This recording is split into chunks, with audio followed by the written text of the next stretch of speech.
this video is gonna cover my 2017 honorable mention for the National Science Foundation Graduate Research Fellowship Program. I'll link to my awards and honors playlist.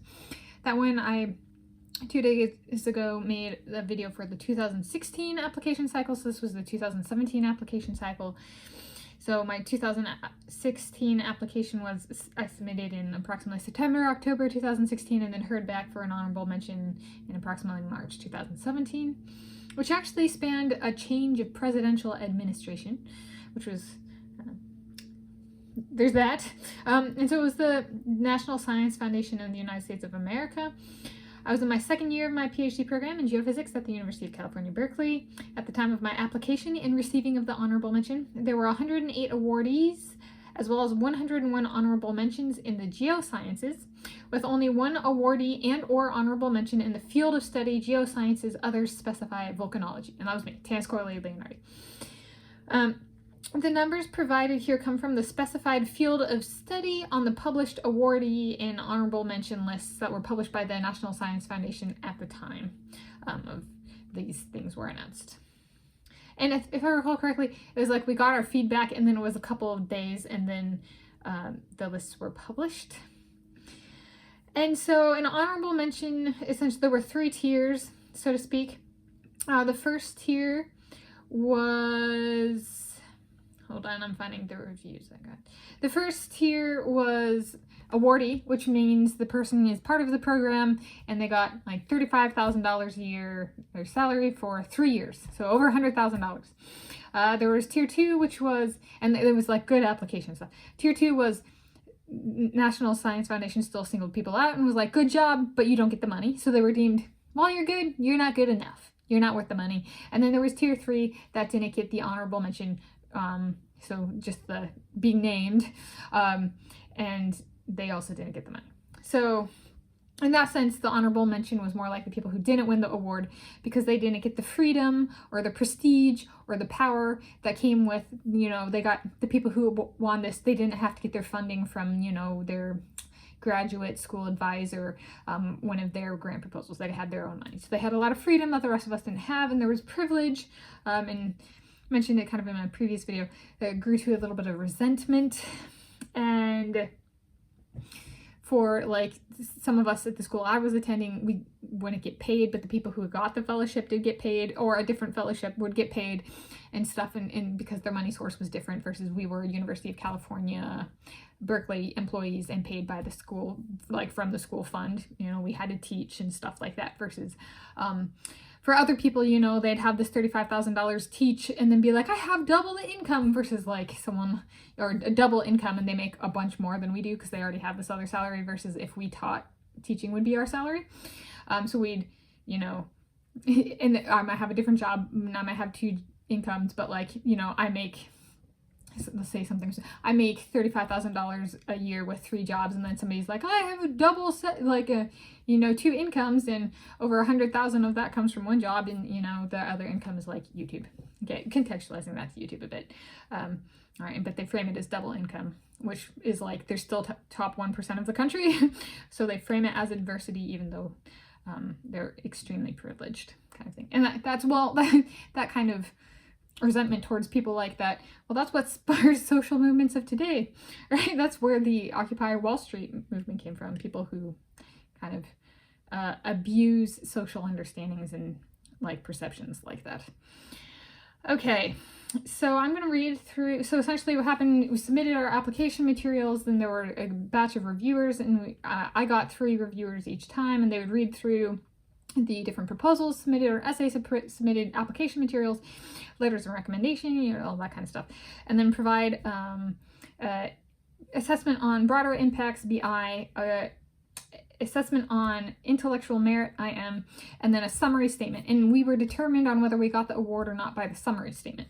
So that one matters a lot. So that's the one I'm going to talk through here. I did apply the previous year and got an honorable mention. So this cycle I went through the process again and had kind of the same outcome, though there were fewer people who received honorable mentions than awards this year.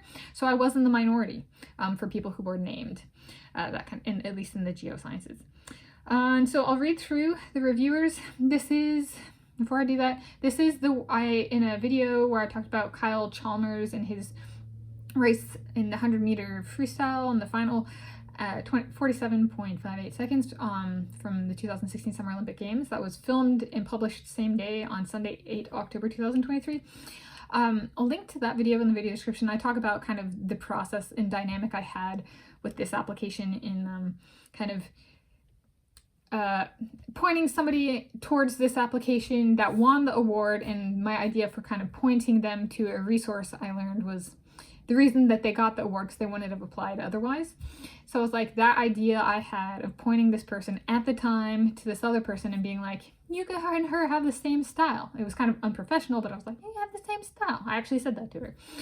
And then she won the award, and I was like, that idea I had, right? The reason she got the funding was because I pointed her to somebody. So that idea has a real intellectual property, has a real dollar sign of over $100,000 because she received all the money.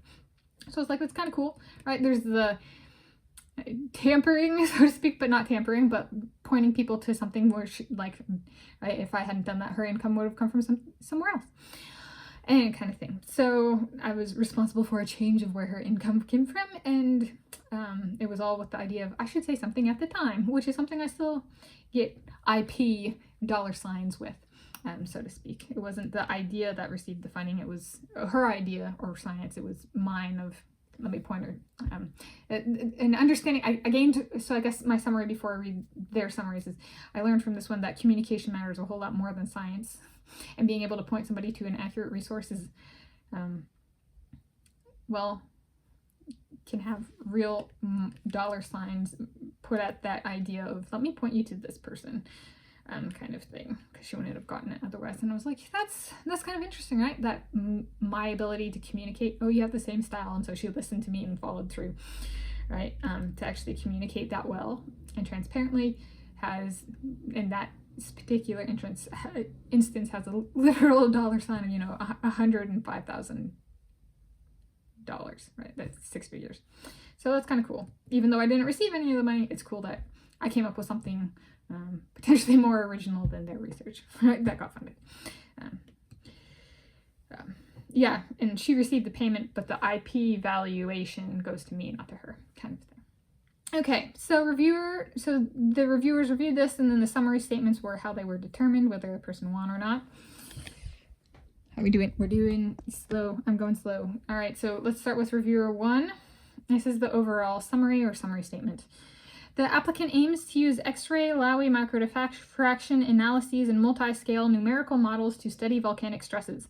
Research questions, hypotheses, and methods are presented in clear and concise manner. Both IM and BI are strong. Support letters are very supportive and provide evidence of success of the project. The applicant had a strong interest in evidence to grow in academics. Her diverse experiences in well-rounded environment and a diverse set of broader impact activities imply towards a very successful career. The applicant seems well prepared for a career in research. So that was reviewer 1. Reviewer 2. The applicant has exceptional credentials, a stellar proposal, and strong letters of support. These suggest that she is highly competent, motivated, and dedicated to her work, traits that will ensure she continues to be a successful scientist. The applicant's record of broader impacts activities is extensive, and proposed initiatives are commendable. So that was the second one. Reviewer 3, overall summary. This is an excellent applicant that has an extensive research background and well-articulated statement for future research goals. Her broader impacts are very good and involve the retention of women in STEM fields. Okay, STEM stands for science, technology, engineering, and mathematics. So in conclusion, it was some of the other like comments I received were rather passive aggressive or deliberately attacking. So the summaries were, I would consider those to be positive summaries. Since I was not at the top of the stack, I didn't receive the money. They are also, while they might sound nice, they're middle of the pack, right? And so the people who won the awards got much more positive feedback and much more extensive feedback than I did.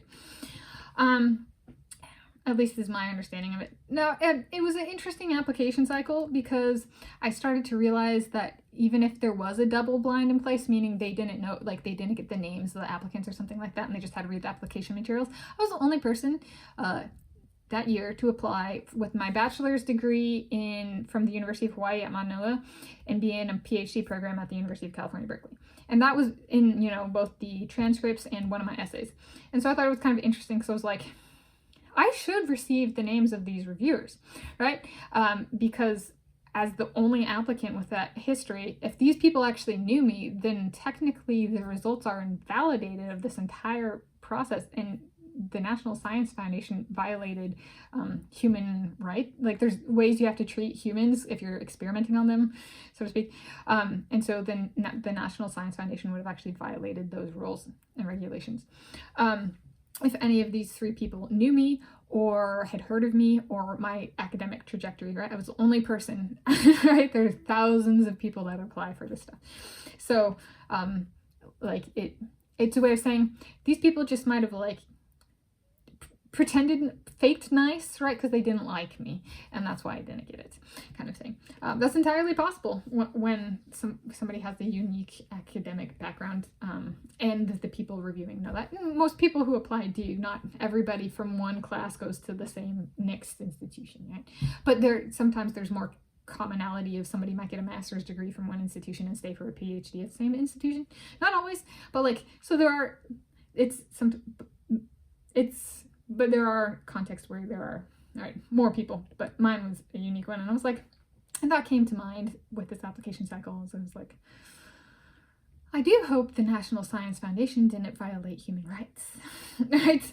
Or double-blind procedures and rules, because that's legally pursuable. Not that I have the means to pursue it, right? But I would hope they don't promote tainted science, kind of thing. But yeah, I'll stop there. This is really about this application process. And so I didn't get it, and that was kind of it. They changed the rules this year for this application cycle where I could apply, but they were going to start rolling out you could only apply once if you were in graduate school, and once in undergrad, so you could do undergrad and grad apply. But you couldn't do twice in graduate school anymore or something like that. But you still get to apply twice if you're thinking far enough in advance. And I didn't apply as an undergrad. Right? I only applied in my first 2 years of graduate school. So I applied twice and was shut down. You're not worthy of money twice. But, the application was honorable mention, but you're not worth the money. So that's how the National Science Foundation felt about me and feels about me to this day. Yeah. So that's a little bit about that. Honor, not an award, because I didn't win the money, but honor.